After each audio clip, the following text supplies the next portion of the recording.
Auroras. Moving bands of light that ripple across the night sky. Faint red caps sometimes hang above the more common green. These displays are most often seen in high-latitude regions near the magnetic poles. Yet when the sun becomes especially active, the same lights can stretch far toward lower latitudes and surprise observers who rarely see them. At first glance, they look like natural art, but every flicker is governed by physics. Welcome. This is Corion, and here's how auroras light up the sky, and what's really going on behind them. Auroras happen when charged particles from space collide with gases in Earth's upper atmosphere. These particles, mostly electrons, are funneled by the magnetic field toward the polar regions, where they interact with oxygen and nitrogen. Each collision excites the atoms and molecules, and when they relax back to lower energy states, they release light at very specific wavelengths. This is why colors are not random. Green comes from atomic oxygen emitting near 557.7 nanometers. Red comes from oxygen at 630 nanometers.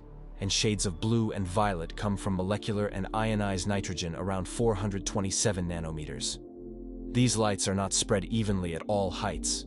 The green and blue emissions usually form between 100 and 200 kilometers above the surface, while the red emissions form higher, often above 200 kilometers where the air is thinner.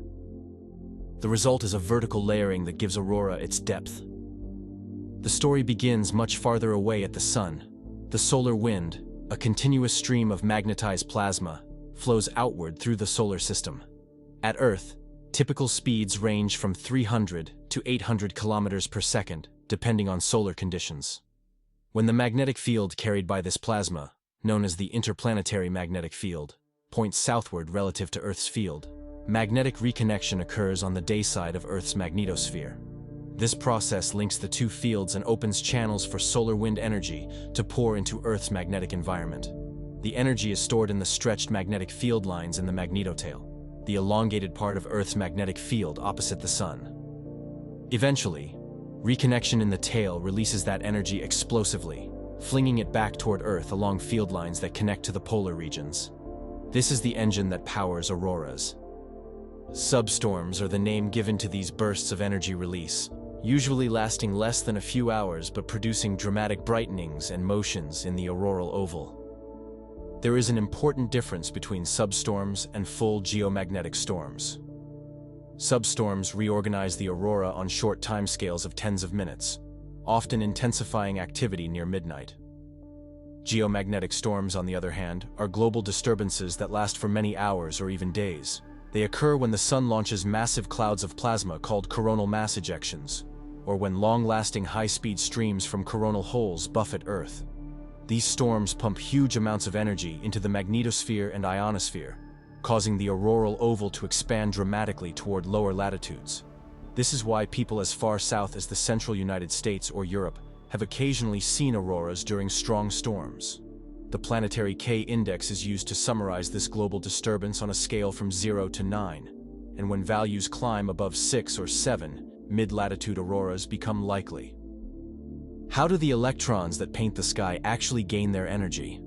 Observations and experiments show that there are multiple acceleration channels. Field-aligned electric fields create direct potential drops that energize electrons as they stream toward Earth. At the same time, Alphen waves, a type of electromagnetic wave that travels along magnetic field lines, can transfer energy efficiently to electrons, accelerating them to the kilo-electron-volt energies needed to excite oxygen and nitrogen. Sounding rocket missions such as KINET-X have measured these processes directly, and laboratory experiments have reproduced the resonant transfer of wave energy to electrons under simulated auroral conditions. The result is a highly dynamic environment, where bursts of electron precipitation brighten the aurora in seconds and complex motions ripple across the curtains. The physics of color in auroras comes down to the combination of atomic transitions and atmospheric density. Oxygen atoms are responsible for the classic green line at 557 nanometers and the deeper red line at 630 nanometers. The red emission arises from an excited state of oxygen called O1d, which has a long lifetime of about 110 seconds. Because this state is easily quenched by collisions at lower altitudes, it only emits efficiently above 200 kilometers where the air is thin. The green emission comes from an excited state called O1s, which has a much shorter lifetime of about 0.7 seconds. This means it can radiate effectively at lower altitudes between 100 and 200 kilometers before being quenched. Nitrogen ions and molecules produce additional bands in the blue and violet part of the spectrum, particularly around 427 nanometers, adding richness to the display. Together, these processes explain why auroras have structured colors that appear at different heights. Careful measurements confirm this layering. Multi-year studies using all-sky cameras in northern Europe report that the green and blue peaks occur near 114 kilometers altitude, while the red oxygen emission peaks higher, often between 200 and 250 kilometers. During pulsating auroras, emission heights can vary rapidly, sometimes dipping lower during the onset of activity.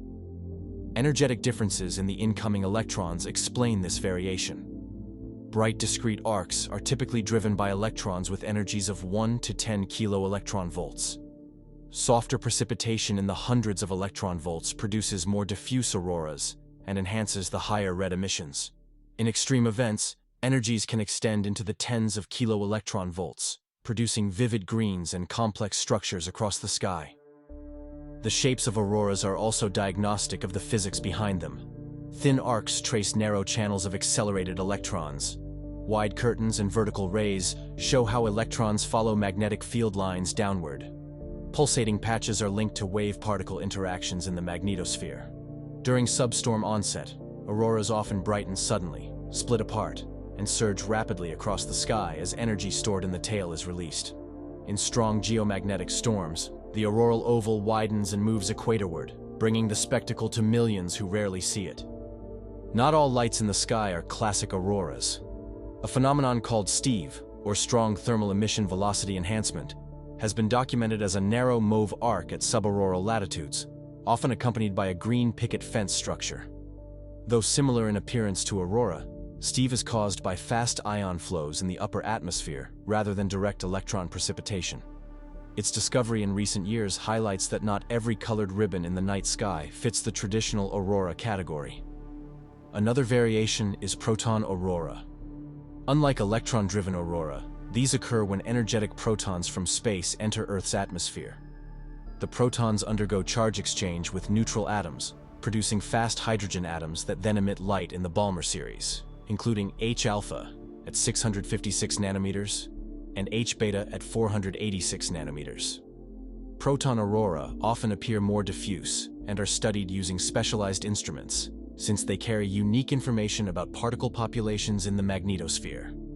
Forecasting auroras has become practical thanks to real-time monitoring. Satellites positioned at the L1 point upstream from Earth measure the solar wind before it arrives. These measurements feed into models such as the 30-minute aurora forecast, also called ovation, which provides a half-hour to 90-minute prediction of auroral activity. The planetary K-index offers a global summary, with values of 3 to 5 indicating moderate expansion of the oval, and values above 6 pointing to storm-time auroras visible at lower latitudes. Experimental viewline maps translate this into simple visuals, showing where auroras are likely visible on any given night. For observers, conditions matter. Dark skies free of city lights are essential.